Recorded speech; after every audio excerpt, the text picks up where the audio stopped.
AC से कोई इस बात से मतलब नहीं है कि आपका आंसर बुक से मैच कर रहा है, एग्जामिनर के आंसर से मैच कर रहा है, नहीं कर रहा। एसीसीए देता है आपको स्टेप बाय स्टेप मार्किंग, और एसीसीए में होता है वन फिंगर रूल। अगर आपने ऊपर एक बार गलती करी, उस गलती से एनपीवी गलत आया तो एनपीवी के मार्क्स नहीं कटेंगे अगर आपने एनपीवी में सही फॉर्मूला लगाया। परसेंटेज टर्म्स में बेस नहीं पता चलता। तुम किसी को बोल रहे हो कि मेरे स्टॉक ने रिटर्न दे दिया 600%, पर इससे ये मतलब थोड़ी कि तुमने 600%, तुमने क्या कमाया, तुमने तो 50 रुपए ही कमाए। चलो देखो बच्चों, आज का सेशन स्टार्ट करेंगे। तो पहले तो एक बात ये समझो कि हमने अभी तक जो कैपिटल बजटिंग में खत्म किया, हमने कैपिटल बजटिंग में अभी तक सीखा कि प्रोजेक्ट को इवैल्यूएट कैसे करते हैं। अब स्पेसिफिक चीजें बचती हैं। मेन चीज यही थी कि प्रोजेक्ट इवैल्यूएशन की जो प्रॉब्लम है, यहां तक अपन को समझ में आनी चाहिए। और किसी बच्चे को बेस कैपिटल बजटिंग आता नहीं आता, उसके लिए वाली टेस्ट और अंडरस्टैंडिंग मैंने लास्ट क्लास में होमवर्क दी थी। तो एक बार चेक करो कि एक्सेल में जो जो दिक्कत आई, क्या मैं जो सर कर रहे हैं उसमें मैं कुछ बेनिफिट मिल पा रहा है, क्या मैं और जल्दी कर सकता हूँ एक्सेल के थ्रू। और दूसरा इंपॉर्टेंट चीज के आंसर मेरा क्या आया, क्या कहाँ गलती करी। एक तो ध्यान रखना, कभी भी आंसर पे फोकस नहीं करना।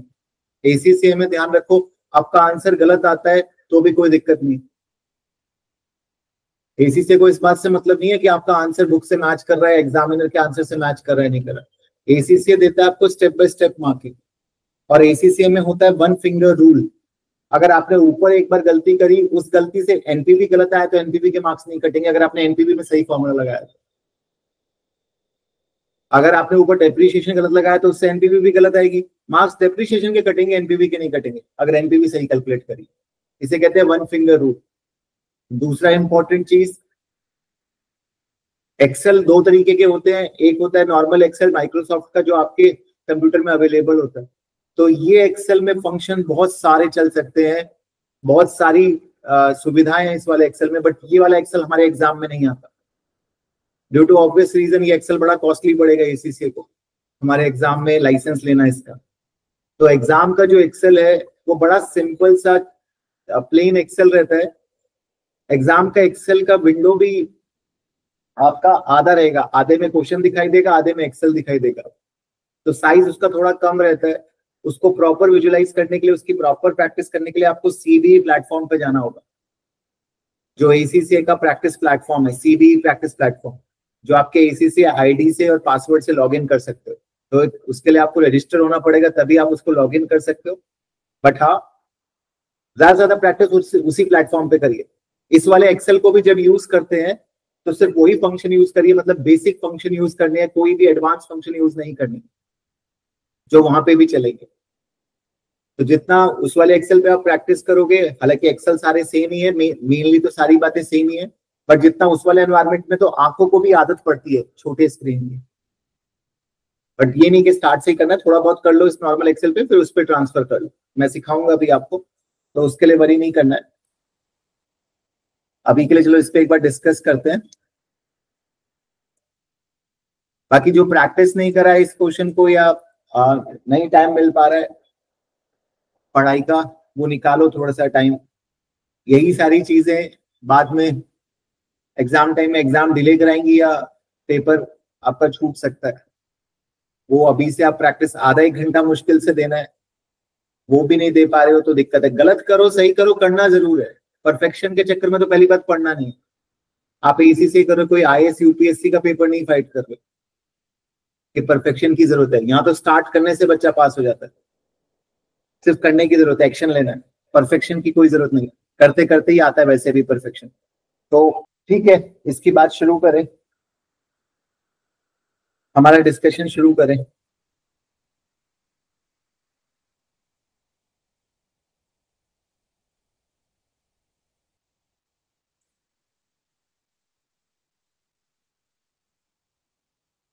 कहते हैं Ecobono company is considering potential project with the following forecast: initial investment 1000 outflow, disposal proceed 200 और डिमांड मिलियन ऑफ यूनिट 5, 10 और 6। एक चीज ध्यान रखना बच्चों, पूरा क्वेश्चन एक ही पैटर्न में करना। मिलियन में कर रहे हो तो मिलियन में करना, थाउजेंड्स में कर रहे हो तो थाउजेंड्स में करना, पूरा ओपन करके कर रहे हो तो पूरा ओपन करके करना। आई विल नेवर रिकमेंड कि आप पूरा क्वेश्चन कभी भी ओपन करके करो, मतलब मिलियन पूरे जीरो ओपन करके करो, थाउजेंड्स में करो, सबसे बेस्ट थाउजेंड्स है क्योंकि पढ़ने में आसान होता है। मिलियन भी जब छोटा होने लगता है तो कंफ्यूज करने लगता है, 0.4 मिलियन 0.63 मिलियन, तो बेस्ट है कि आप थाउजेंड्स में वर्कआउट करो जब तक कि मिलियन में करना ज्यादा आसान ना हो। Selling price unit expected to be 100, variable cost 30 per unit. Both these figures are given in today's term. What does it mean? They need to be inflated. ये आज के टर्म है और इन्फ्लेशन भी कब से लगेगा? फर्स्ट ईयर से। अच्छा, ये बात लिखी होती टुडेज टर्म के जगह लिखा होता फर्स्ट ईयर टर्म, तो इन्फ्लेशन कब से लगता? सेकेंड ईयर से। यही बस एग्जाम में चेंजेस आ सकते हैं। Tax paid 30% 1 year after accounting period is concerned, 1 year arrear बोल दिया एक तरीके से। Working capital will be required, ये क्या मैंने पढ़ाया था? 10% of annual sale, this will need to be place at the start of each year. Same ऐसा एग्जांपल एक कराया था। टैक्स अलाउएबल डेप्रिसिएशन 25% है, रिड्यूसिंग बैलेंस का कंपनी का रिक्वायर्ड रेट ऑफ रिटर्न 6.8% है, तो कंपनी का रिक्वायर्ड रेट मतलब डिस्काउंट रिटर्न, हमें डिस्काउंट रेट ऑलरेडी गिवन है। क्या हमें यहाँ पे नॉमिनल रेट कुछ निकालने की जरूरत है? देखेंगे, बोला है real required rate, word use कर दिया रियल रिक्वायर्ड रेट, तो मतलब हमें नॉमिनल रेट निकालना पड़ेगा। सर ये कौन से मेथड से आप करोगे? दो मेथड होते हैं हमारे पास क्वेश्चन को करने के, एक होता है रियल और एक नॉमिनल। अपन इसको रियल करेंगे या नॉमिनल मेथड से करेंगे? नॉमिनल से करेंगे। क्यों? अरे भाई क्योंकि इसमें डिफरेंट इन्फ्लेशन है, हर स्पेसिफिक इन्फ्लेशन नहीं है ना, there is a different inflation. The company has required return 6 point, general inflation predicted to be 3% per year, but selling price expected, selling price अलग रेट पे इन्फ्लेट हो रहा है, वेरिएबल कॉस्ट अलग रेट पे हो रहा है। तो मैंने आपको क्लियरली लिखवाया था नोट्स में, when cash flows are inflating at different rate, you only have to use nominal। अब सर करे कैसे ये भी बता दो। देखो सबसे पहले तो आप जब भी सॉल्यूशन कर रहे हो एग्जामिनर को बता दो आप कर किस में रहे हो, थाउजेंड्स में कर रहे हो, डॉलर्स में कर रहे हो, मतलब डॉलर तो ठीक है करेंसी है, बट अगर आप मिलियन में कर रहे हो तो मिलियन लिख दोगे आप, जैसे भी कर लो, थाउजेंड्स में मिलियन में, एग्जामिनर को एक बार आपने लिख के बता दो। थाउजेंड्स में कर रहे हो तो 3 जीरो डाल दिया आपने डॉलर लगा के, ठीक है सर। अच्छा कितने साल का प्रोजेक्ट है?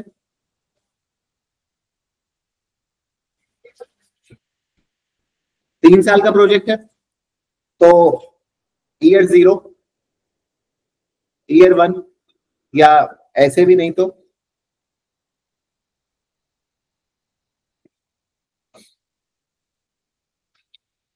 उससे कोई फर्क नहीं पड़ता, 0, 1, 2, 3 और 4, 4 साल का प्रोजेक्ट हो गया, ठीक है।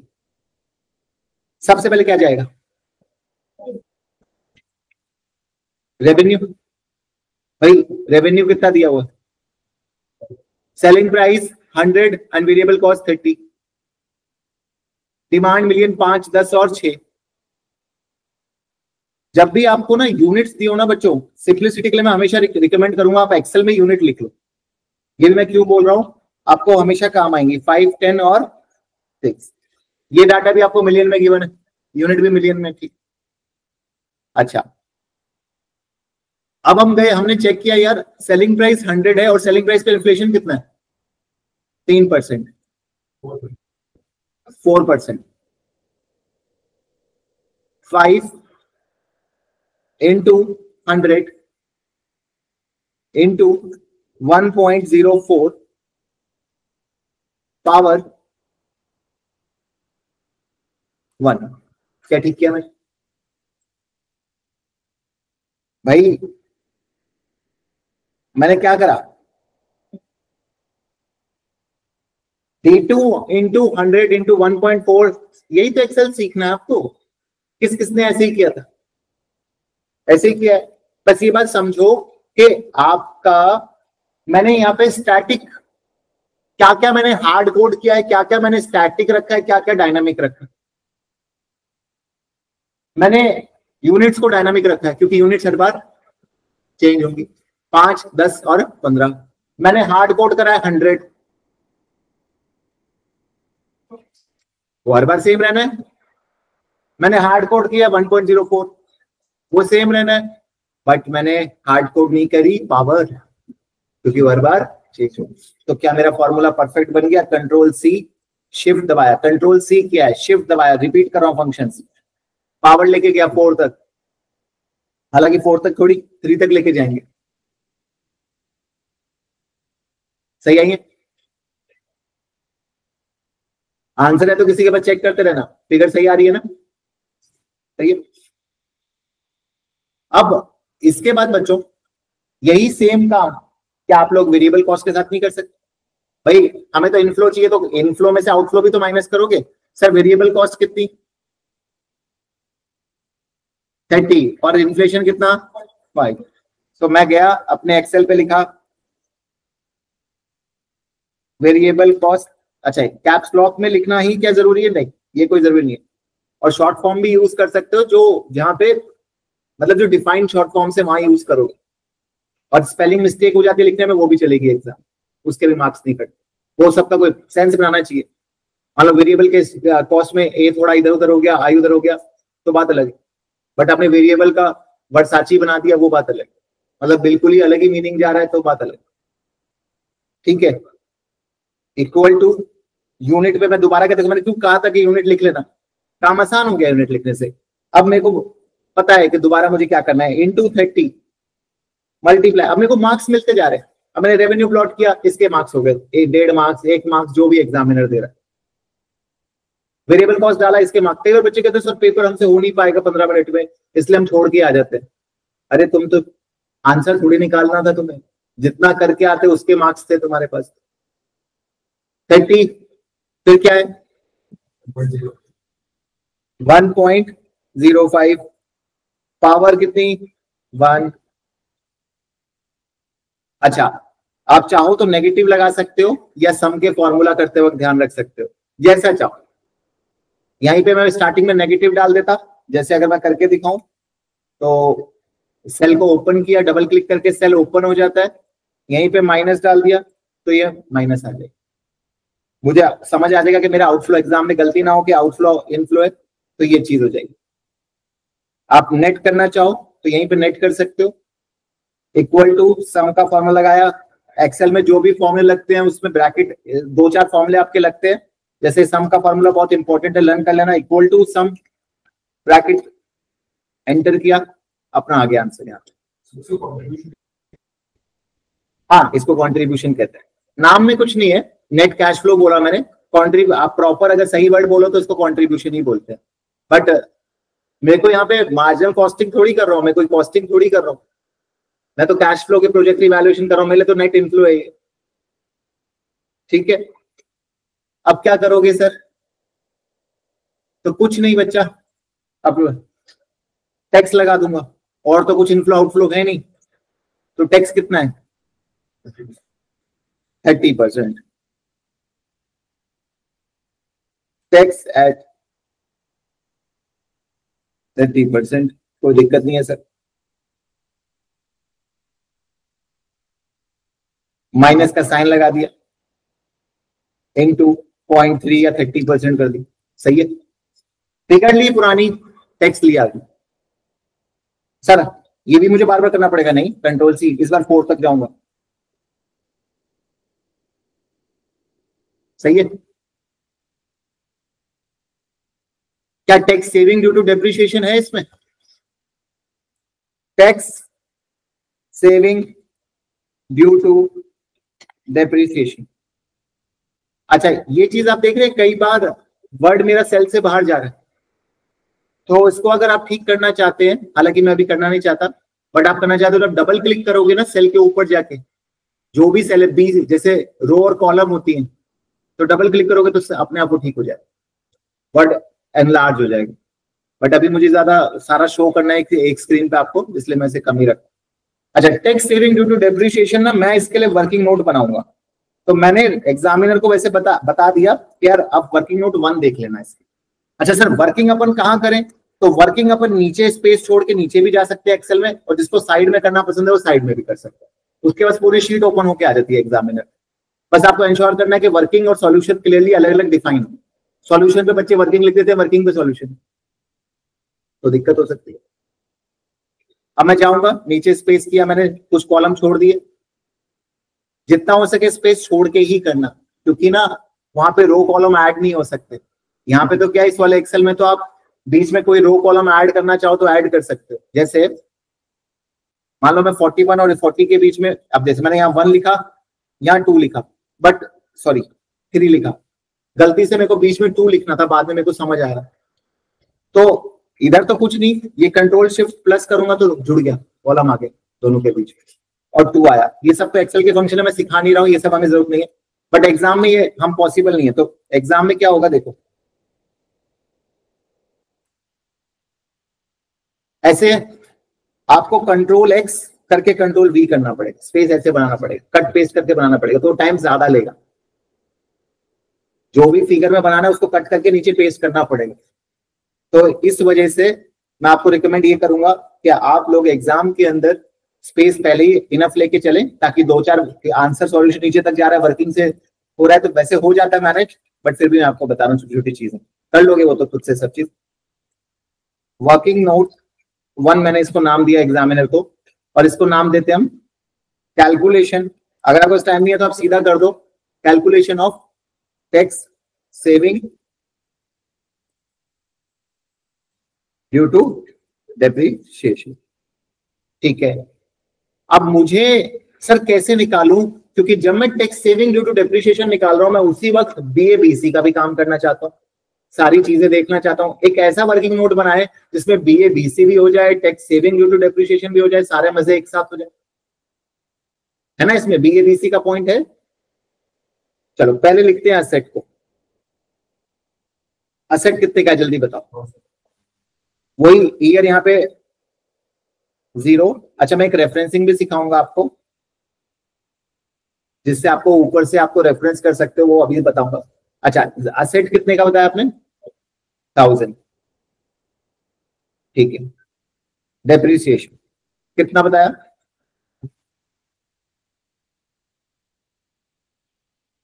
0.25 लिख दिया, ठीक है। इसको सेल को ओपन करके इसमें नेगेटिव लगा देता हूं मैं, इक्वल टू सम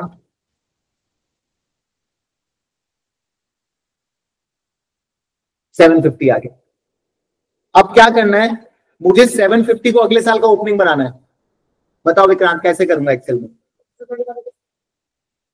विक्रांत विक्रांत आशीष विक्रांत, मेरे को पता है तुम्हें मालूम है, जिसको नहीं पता उससे पूछ लो। समझ आया क्या किया मैंने, देखो इक्वल टू दबाया, इक्वल टू दबा के एक्सेल में इक्वल टू दबा के आप एक्सेल को बोल कुछ भी काम करवा सकते हो। सेल को लेके मैंने ये रेफरेंस कर, इसको कॉपी पेस्ट करोगे तो वर्क नहीं करेगा, क्योंकि कॉपी पेस्ट में एक्सेल में फॉर्मूला लगा रखा है हमने। आप देखो यही मैं कंट्रोल सी करके कंट्रोल वी करूंगा तभी काम नहीं करेगा, क्योंकि एक्सेल तक ऊपर के 2 कॉलम ऐड कर रहा है, इसलिए बता रहा हूं आपको छोटी छोटी चीजें। 750 हो गया, control C control V same करना है आपको, कंट्रोल सी कंट्रोल वी। अब ये पूरा कॉपी कर लिया मैंने और तीसरे कॉलम में भी डाल दिया, तो यहां भी आ गया एक्सेल। बस फाइनल ईयर कौन सा था, अच्छा थर्ड ही था, लीड। फाइनल ईयर में हमें डेप्रिसिएशन नहीं लगा, तो फाइनल ईयर में अपन को चाहिए स्क्रैप वैल्यू। स्क्रैप वैल्यू कितनी दी हुई है, 200 का स्क्रैप वैल्यू दिया हुआ है, तो मुझे लॉस कितने का आ गया,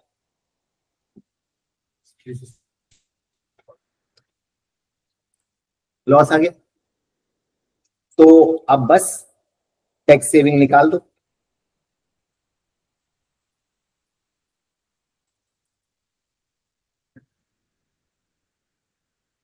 कैसे निकलेगी टैक्स सेविंग, तो एक कॉलम आगे करके निकालना। टैक्स रेट कितना है, ये है। अच्छा क्योंकि हमारा नेगेटिव साइन है तो मैं ऑलरेडी नेगेटिव लगा देता हूं, क्योंकि सेविंग तो प्लस में आनी चाहिए। 250 इंटू कितना परसेंट, आगे 75 की टैक्स सेविंग। अगले साल की एक्सेल खुद निकाल देगा, 56.25। भाई 187 की सेविंग कब आएगी, 1 तीसरे साल में आएगी, और बैलेंसिंग अलाउंस BA ये चौथे साल में हमारे पास आएगा। 362.5 का इतना करना पड़ेगा। इससे जल्दी अगर आप कर सकते हो तो इससे एक दो स्टेप और शायद कम ज्यादा हो सकते हैं, बट इतना मेरे ख्याल से सिंप्लीफाइड स्टेप है कि इसमें आपको समझ भी आ जाता है सारी चीज सर ने की कैसे है, और आपका काम बन जाता है। आती है बस, यहां तक कोई डाउट है तो पूछ, इन कैलकुलेशन किसी को भी डाउट है? क्लियर है पक्का? कोई डाउट नहीं यहां तक? अब वही बात है ना, ये चीज आप थोड़ा खुद से करोगे तो कुछ तो सीखोगे ना। आधा घंटा मेरे बताने के बाद तो आपका रट्टा ही हो गया, वो तो बुक में भी आंसर है। तो इसलिए मैं आपको कह रहा था कि थोड़ी फाइट करो, परेशानी से जूझो, दिमाग को टाइम दो परेशान होने का, ये नहीं कि घबरा जाओ। लाइफ में ये तो पढ़ाई है, पढ़ाई के बाद जिंदगी में बहुत सारी प्रॉब्लम आएंगी। जब सॉल्यूशन नहीं होगा, कोई बताने वाला नहीं होगा, तब क्या करोगे? कोई टीचर हर जगह थोड़ी मिल जाएगा, जिंदगी का तो टीचर ही नहीं है कोई। देखो, tax saving due to depreciation. अब tax saving due to depreciation अपन को रेफरेंस कर देंगे। तो मैं दोबारा गया, एक अब मेरे को दोबारा मेहनत नहीं करनी, सिर्फ रेफरेंस कर देना। इक्वल टू मैंने कहा निकाला हुआ है, यहां निकाल लो, और रेफरेंस क्या हुआ है तो यही कंट्रोल C कंट्रोल V आ जाएगा।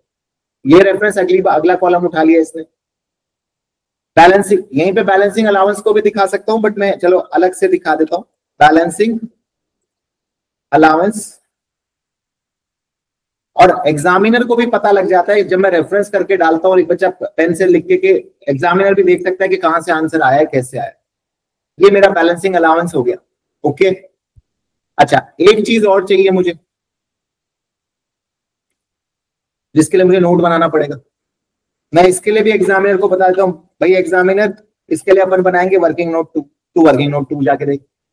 मैं चलता हूं वर्किंग नोट 2 हेडिंग बनाता हूं। कम से कम प्रेजेंटेशन का कोई दिक्कत नहीं सर, प्रेजेंटेशन बहुत अच्छी होनी चाहिए नहीं, स्पेलिंग बहुत सही होनी चाहिए नहीं, इस लेवल पे कोई दिक्कत नहीं है इन चीजों की। कंसेप्ट ही कंसेप्ट है अल्टीमेटली। सर ये क्या बोला है कैलकुलेशन ऑफ वर्किंग कैपिटल में, क्या बोला दोस्त? 10% ऑफ सेल बोला है, तो सबसे पहले रेवेन्यू लिख लेते हैं।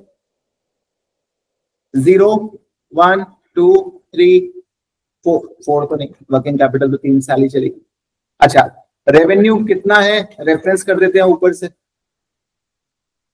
यही रेफरेंसिंग का फायदा है कि मैंने रेफरेंस कर दिया तो मेरा काम हो गया आसान, मेरे को बार बार टाइप नहीं करना पड़ रहा है। ये छोटी छोटी चीजें जिन बच्चों ने सॉल्व किया वो समझ आ रहा होगा कि शायद उन्होंने वहां मेहनत करी थी।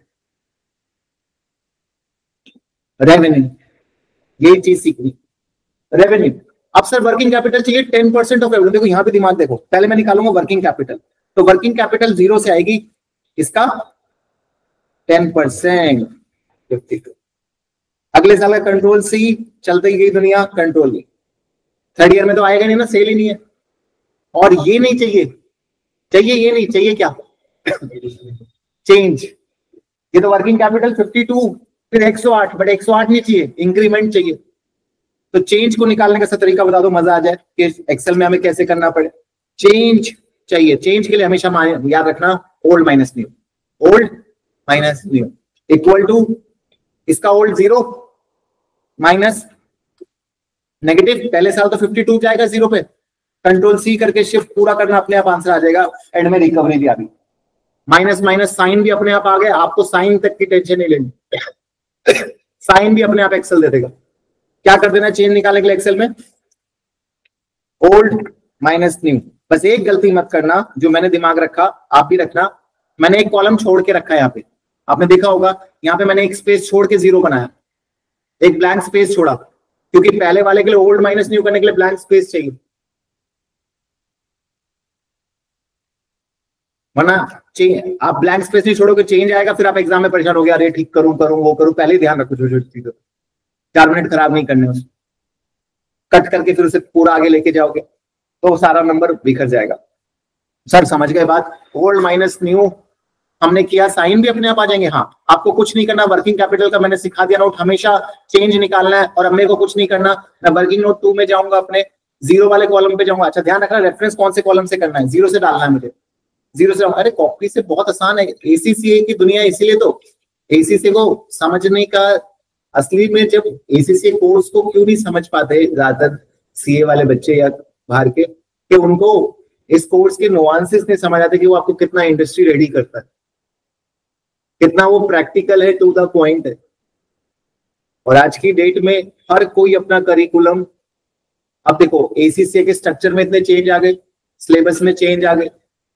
अभी हालांकि वो एसीसीए का नया सिलेबस आ गया 2027, जुलाई 2027 से वो एप्लीकेबल होगा, 2 साल है अभी उसको एप्लीकेबल होने में। बट जो नया सिलेबस आया वो और भी आसान आया, 13 से पेपर घट के 11 हो गए। प्रोफेशनल लेवल में 4 पेपर देने होते थे, प्रोफेशनल लेवल में 3 पेपर देने हैं। एक नया पेपर डाटा साइंस ऐड कर दिया। अगर आप लोगों के लेवल पे बात करो तो कोई खास इंपैक्ट नहीं आया है, वो 2-2.5 साल बाद वो चेंज आएंगे। 2-2.5 साल में तो मोस्ट प्रॉब्ली आप सारे पेपर निकाल लो, इतना होपफुल तो हूं मैं कि 2-2.5 साल में बन जाओगे इसी से। तो वही आपको ध्यान रखना है कि बर्डन अब कम होता जाएगा। अब जैसे मैं आपको एक और एग्जांपल बताऊं, तो सीए के अंदर आप अकाउंट्स में जब पढ़ते हो ना, तो सीए में अकाउंट्स में पार्टनरशिप भी है, सीए में अकाउंट्स में लिक्विडेशन अकाउंटिंग भी है। आपको एसीसीए में कहीं भी लिक्विडेशन अकाउंटिंग नहीं मिलेगी, एसीसीए में कहीं भी पार्टनरशिप नहीं मिलेगी, एसीसीए में कहीं भी share capital allotment final call four feature नहीं मिलेगा। और आप प्रैक्टिकली मुझे बता दो ये पढ़ाई कितनी रेलिवेंट। आप क्वालिफाई करके किसी पार्टनरशिप में जाके थोड़ी काम कर रहे हो, किसी पार्टनरशिप की अकाउंटिंग थोड़ी कर रहे हो। एक एसीसीए एक सीए तो एमएनसी की अकाउंटिंग ही करेगा, मल्टीनेशनल कॉर्पोरेट को ही चाहिए इतना बड़ा बंदा। और आपका बिजनेस अगर बहुत बड़े लेवल पे है तो आपको तभी आप अफोर्ड कर सकते हो एसीसीए सीए को। और लिक्विडेशन, आप जाओ और कंपनी लिक्विडेट हो जाए, ऐसा भी नहीं होना चाहिए कि आपको लिक्विडेशन अकाउंटिंग आए, या allotment four feature final call में आप काम कर रहे हो। वो सब एक्स्ट्रा बर्डन है जो कि रिक्वायर्ड नहीं है। उसी तरीके से कोर्स पे डिजाइन है। चलो क्या कर रहे थे, हाँ ठीक है, इक्वल टू डाला, रेफरेंसिंग करी, और रेफरेंसिंग भी देखो एक ही बार करनी है। -52 कंट्रोल सी, वो अपने आप रेफरेंसिंग लेके सारे की प्लॉटिंग होगी। बस अब तो कुछ नहीं बचा, इनिशियल इन्वेस्टमेंट डाल देते हैं। मेरे ख्याल से इनिशियल इन्वेस्टमेंट और स्क्रैप वैल्यू तो रहेगी, ये दोनों को एक साथ डाला करो हमेशा। इनिशियल इन्वेस्टमेंट मतलब पैसे का जाना, स्क्रैप वैल्यू मतलब पैसे का, याद रहती है इससे चीज। कितनी है इनिशियल इन्वेस्टमेंट? हाँ 1000। और स्क्रैप वैल्यू कौन से ईयर में, 4th में आएगी ना, 3rd। ये है हमारी जिंदगी और ये है कैश फ्लो, अल्टीमेटली जो चाहिए थे। इक्वल टू सम, सर कहां से कहां तक सम करोगे? तो मुझे नेट से चाहिए। सारे साइन अपने आप डाल रखे हैं मैंने हर जगह सही। आपका आंसर शायद हो सकता है बुक से थोड़ा अलग आ जाए, क्योंकि आप एक्सेल पे कर रहे हो, ज्यादा एग्जैक्ट आ जाए तो कोई फर्क नहीं पड़ता। बुक के सॉल्यूशन एक्सेल पे थोड़ी परफॉर्म हुए हैं, वो तो राउंडिंग ऑफ कर करके हुए हैं। तो एक्सेल में ना राउंडिंग ऑफ की टेंशन है, ना सबके मार्क्स मिलते हैं आपको।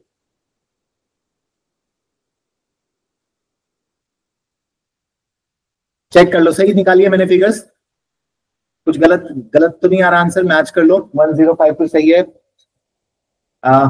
306 सही है, 757 सही है, 565 सही है, और 31 सही। अब इस क्वेश्चन में आप मुझसे जो कहो वो मैं निकाल सकता हूं। एक्सेल जब हाथ में होता है तो कोई डर नहीं होता है। आप मुझे बोलो मेहनत, पहले पेपर पे बच्चे सॉल्व करवाते थे तो एनपीवी के बाद में मना कर देता था, अब आईआरआर खुद कर लेना। अब यहाँ कुछ भी निकलवा लो मुझसे, एनपीवी निकलवानी है एनपीवी निकाल लो, आईआरआर निकालना है आईआरआर निकाल लो, क्या ही दिक्कत है। अरे कैश फ्लो को बोल्ड करो और एनपीवी निकालने, मान लो मुझे बताओ सर एनपीवी कितनी आएगी, मैं क्या करूंगा, कैसे निकालूंगा, क्या फॉर्मूला है आशीष एनपीवी निकालने का? इक्वल टू एनपीवी ब्रैकेट अच्छा ऐसे जैसे लिखा रहा है एग्जाम में नहीं लिखाएगा, ये जो शो कर रहा है एग्जामिनर का एक्सेल ऐसे शो नहीं करेगा आपको फॉर्मूला, आपको पूरा लिखना पड़ेगा। बच्चे सोचते सर शो नहीं कर रहा, चल नहीं रहा, अरे वो चल शो कर ही नहीं रहा। वो क्या डालेंगे अब? डिस्काउंट रेट कितना है? अरे डिस्काउंट रेट में निकाल, ये फालतू के बच्चे वाली मेहनत भी करनी है अभी तक। ठीक है, रियल रेट कितना गिवन है? 6.8%। Very good. और रियल रेट सर 6.8 गिवन है बच्चों, और इन्फ्लेशन कितना? जनरल इन्फ्लेशन 3% जनरल इन्फ्लेशन है। तो क्या अपन कर सकते हैं? अपन को चाहिए नॉमिनल रेट या कॉस्ट, कैसे निकालोगे?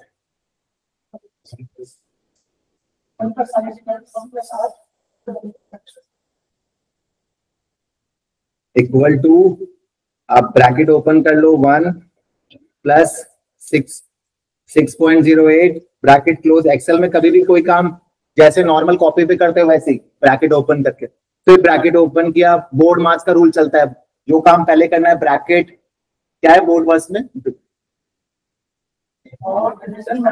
जो भी है वही करते, वही चलता है। ठीक, 1 प्लस 3% माइनस 1 10%। ठीक है,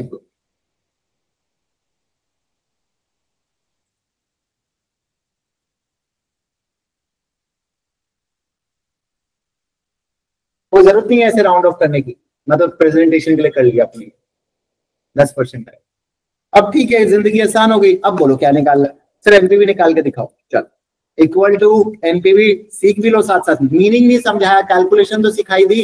रेट डालना है, रेट डालना है, रेट कौन सा? 10% गया, 10% विद कॉमा। वैल्यू मांगता है, वैल्यू एनपीवी में वैल्यू हमेशा कहां से? ईयर 1 से, not at 0, because NPV do discounting work. अगर आप ईयर 0 भी डालोगे तो उसको भी डिस्काउंट कर देगी। तो यहां से लेके एंड तक, और फिर उसमें प्लस क्या कर देंगे? आउटफ्लो नेगेटिव, क्योंकि वो माइनस में होना चाहिए। आ गया? ये आपके एग्जाम में नहीं होगा, ये नॉर्मल एक्सेल में होता है, कई बार परसेंटेज में आता है, क्योंकि ये ऑटोमेटिकली परसेंटेज से सेट होता है।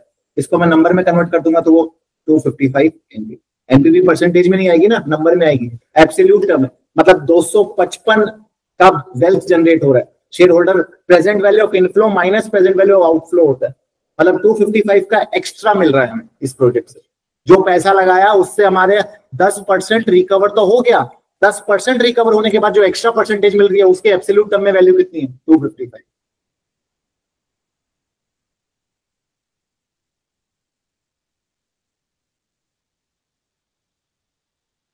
समझे क्या बच्चों?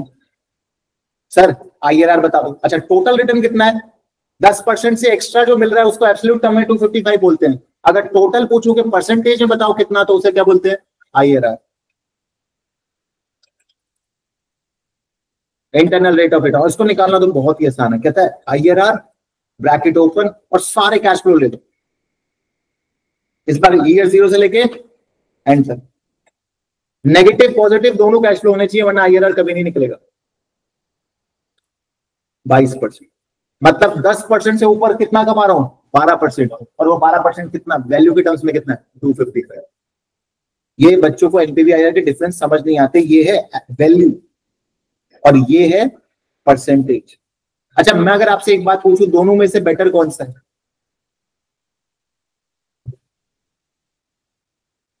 एनपीवी आईआरआर में सुपीरियर कौन सा है, या दोनों अपनी जगह अपनी अपनी जगह सुपीरियर है?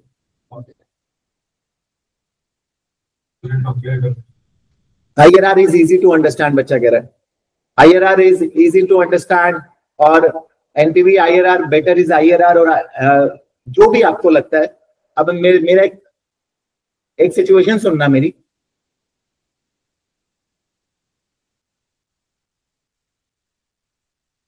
मैंने एक स्टॉक खरीदा 10 रुपए का। मैंने एक स्टॉक खरीदा कितने का? अभी खरीदा था, कुछ टाइम पहले एक स्टॉक खरीदा था 10 रुपए का। वो स्टॉक 10 से बढ़ के 60 रुपए का हो गया। 10 से बढ़ के कितना परसेंट रिटर्न हो गया बच्चों? अराउंड 600%, 600% रिटर्न हो गया। तो ये मोटा मोटा IRR हो गया अगर लेमैन में बोले तो। बट मैंने खरीदा था एक ही शेयर, तो वैल्यू के टर्म्स में रिटर्न कितना हो गया? 50। तो रियलिटी ज्यादा बेटर किससे समझे? वैल्यू से। एब्सोल्यूट टर्म्स में ध्यान रखना, परसेंटेज टर्म्स में बेस नहीं पता चलता। तुम किसी को बोल रहे हो कि मेरे स्टॉक ने रिटर्न दे दिया 600%, बट इससे ये मतलब थोड़ी कि तुमने 600%, तुमने क्या कमाया? तुमने तो 50 रुपए ही कमाए।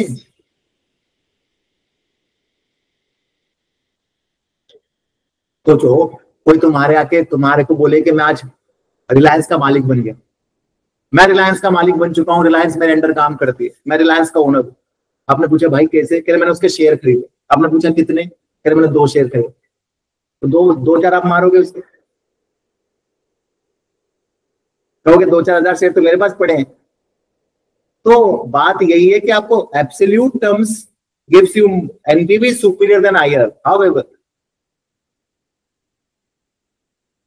IRR is easy to understand. IRR gives you better comparison of two projects. If I am comparing two projects, तब IRR can give you better comparison.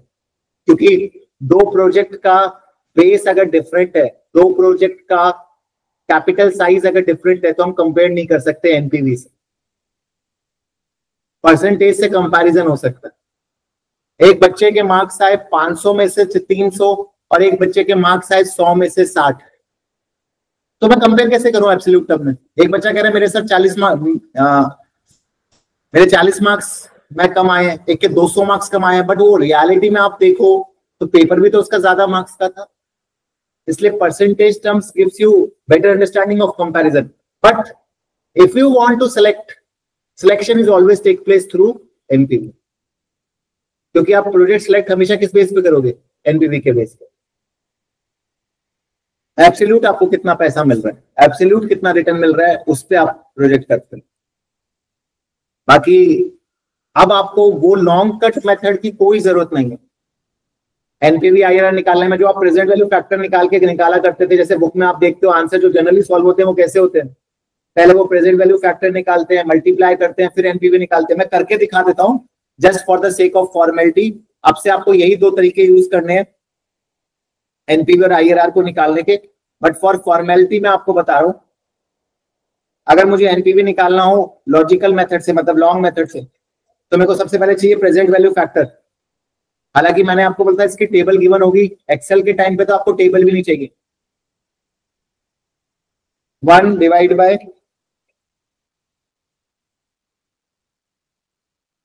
अच्छा, जब मैं इसको मूव करूंगा ना बच्चों, जब मैं इसको मूव, अब एक चीज नई चीज सिखा रहा हूं एक्सेल के फंक्शन सुनना।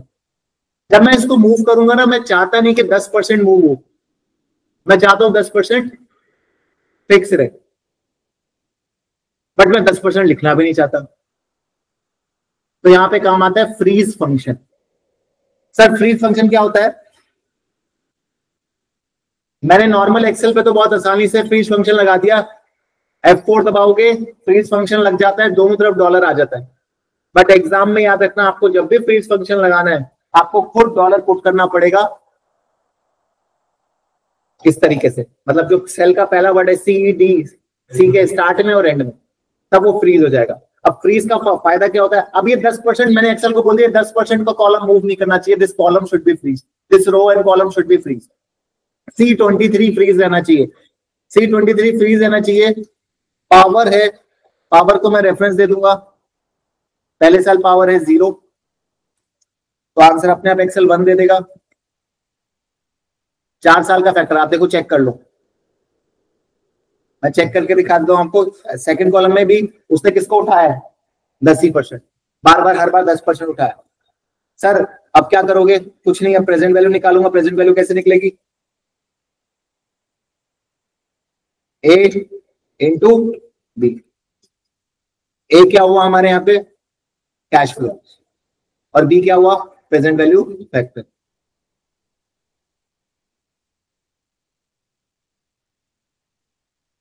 बस ऐसे सिखा रहा हूं आपको, टाइम वेस्ट कर रहा हूं, कोई जरूरत नहीं है इसकी। अब बस एनपीवी कैसे निकलेगी, टोटल करो। देखो मेहनत भी ज्यादा है, गलती होने के चांस भी ज्यादा है। 250 और कई बच्चे तो इससे भी ज्यादा मूर्खपना करते।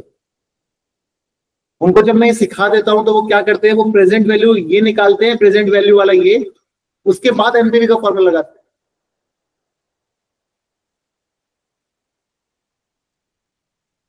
मेरे बच्चों ये मैंने गलत करने के लिए नहीं सिखाया था, भूलने के लिए सिखाया था।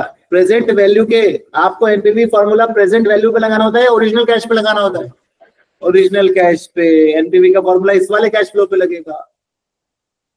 This is your original net cash flow, जिसपे आपको लगाना है, जिसको मैंने येलो मार्क किया। इस पे नहीं, ये तो प्रेजेंट वैल्यू कैश फ्लो है। यहाँ पे तो मैंने सम लगाया है, दिस इज सम फॉर्मूला। यहाँ पे मैंने दोबारा एनपीवी नहीं लगाया। आती है बात सब? तो ये हमारा बच्चों एक्सेल का क्वेश्चन है।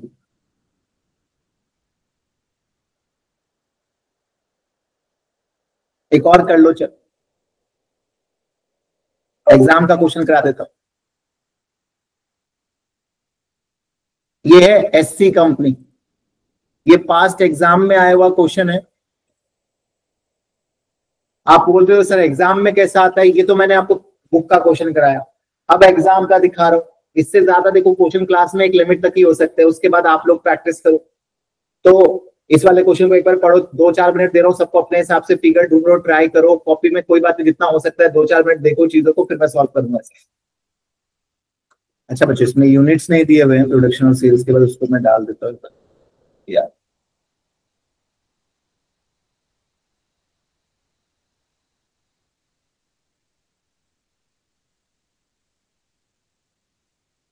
ये एक्सेल फाइल भी अगर आपको चाहिए तो आप ले लेना रेफरेंस के लिए, मैं जो भी सॉल्यूशन कर रहा हूँ कोई इशू नहीं है। बस इसमें ध्यान रखना, इस वाले क्वेश्चन में ना एक चीज है, आपने जो क्वेश्चन किया उससे आसान ही है वाला क्वेश्चन। बस इसमें एक चीज ये ध्यान रखना कि इसमें ना बी ए बी सी नहीं आएगा, स्ट्रेट लाइन मेथड है, तो बैलेंसिंग अलाउंस और बैलेंसिंग चार्ज का कंसेप्ट नहीं आएगा। और आई थिंक स्क्रैप वैल्यू भी नहीं है, स्क्रैप वैल्यू भी नहीं है। ठीक, चलो मैं सॉल्व भी कर देता हूँ जल्दी से, फिर आगे पढ़ाई कर लेंगे।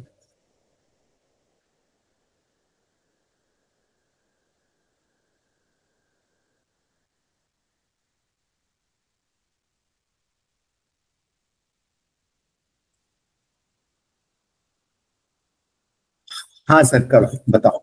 चलो बच्चों बता दो, चले आगे। सॉल्यूशन,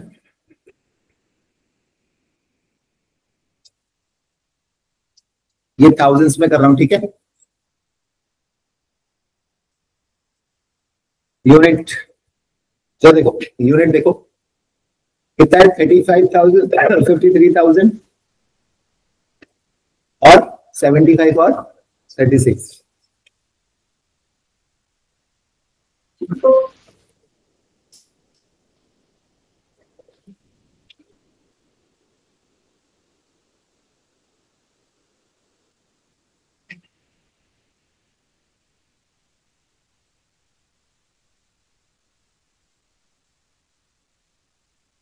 कितना, 4 साल का प्रोजेक्ट है। सबसे पहले रेवेन्यू बताओ बच्चों, revenue the selling price in current price 20, inflation कितना है।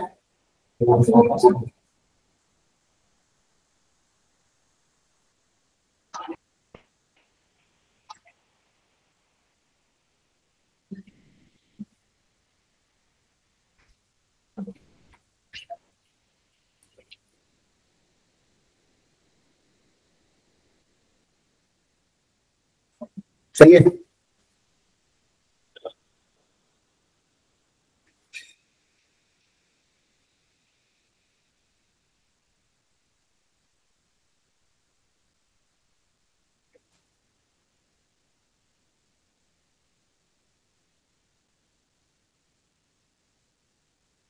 अच्छा, आंसर हमें किसमें निकालना था सारा? थाउजेंड्स में। तो ये थाउजेंड्स में नहीं आया क्योंकि हमने 35,000 ले लिया ऊपर। तो इसको कन्वर्ट कैसे करेंगे? दो तरीके हैं। पूरे आंसर को डिवाइड कर दो 1000 से, या 10⁻³ से। बिलियंस के लिए 10⁻⁶। ये क्यों बताया मेरे को? ये ज्यादा सही लगता है क्योंकि आप इसमें बचते हो। अब तुम Ctrl+C करके, ठीक है, सारा कन्वर्ट हो गया।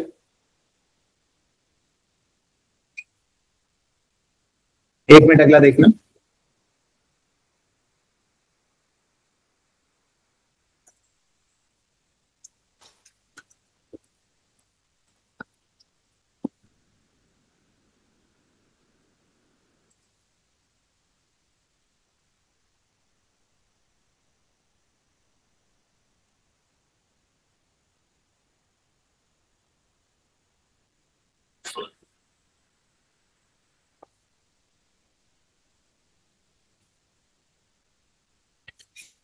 वेरिएबल कॉस्ट कितना दिया है? 12। और इन्फ्लेशन कितना दिया है?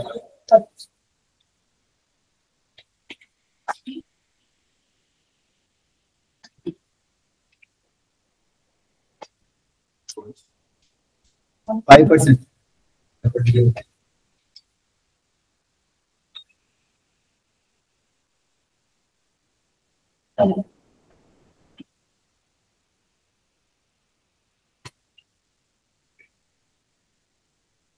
और तो कुछ नहीं है, नेट कर दे।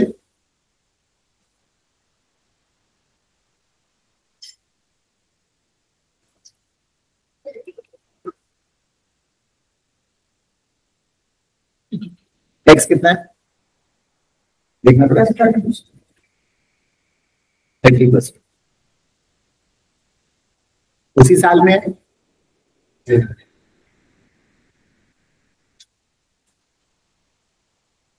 Equal to -0.3।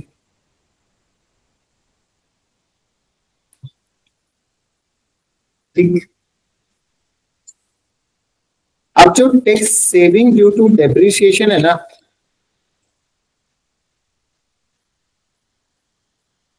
जनरली मुझे वर्किंग नोट की जरूरत पड़ती है, बट यहां जरूरत नहीं पड़ी क्योंकि हर साल डेप्रिसिएशन सेम है।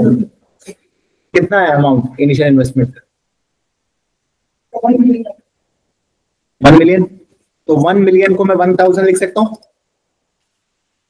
लाइफ कितनी है? 4। और इसके आंसर को मल्टीप्लाई किससे करना है? टैक्स रेट कितना है?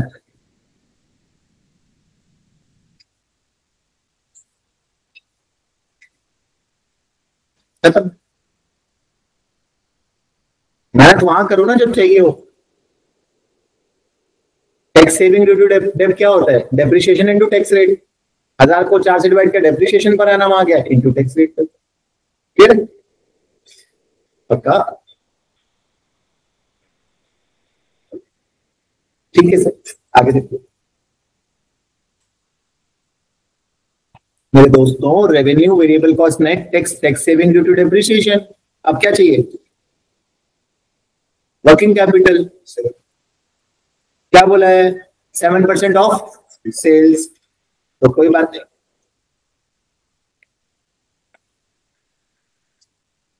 वही वर्किंग नोट जो सिखाया था सेम टू सेम बनेगा।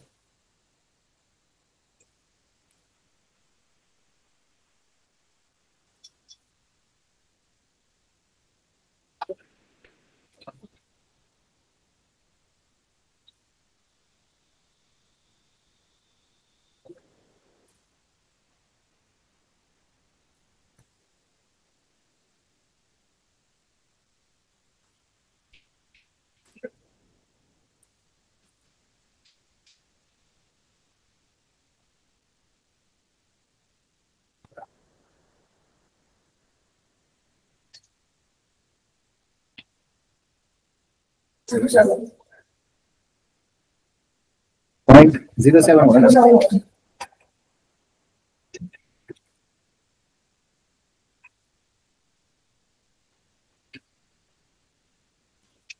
होल्ड 0,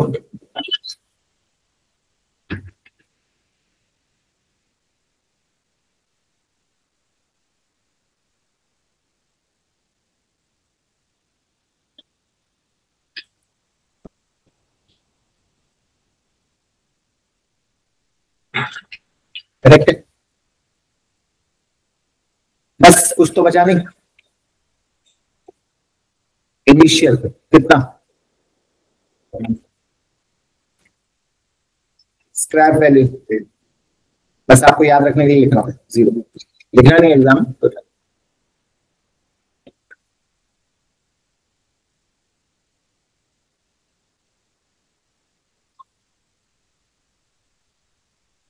याद रखना नेट से लेना है, नेट से।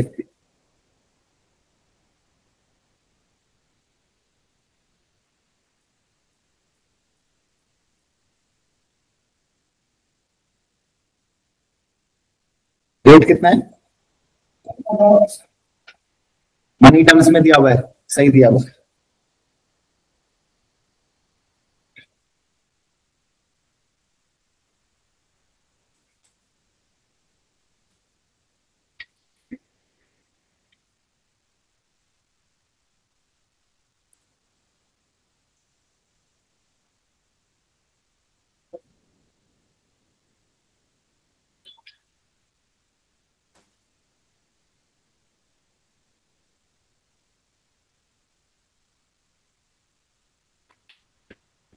एक्सेप्ट और रिजेक्ट, एक्सेप्ट। अच्छा 20 मार्क्स का क्वेश्चन है, याद रखना, दोबारा बता रहा हूँ, पूरा क्वेश्चन नहीं है ये भी, 12-13 मार्क्स का ये पार्ट है आपका, आधा फिर थ्योरी आएगा इसके अंदर।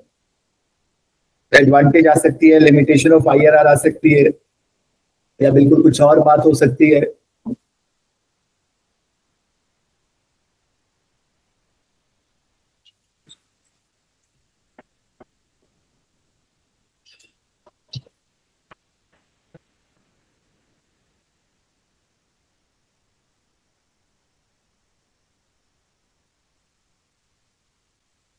आती है बात समझ बच्चों? तो ये बच्चों आपका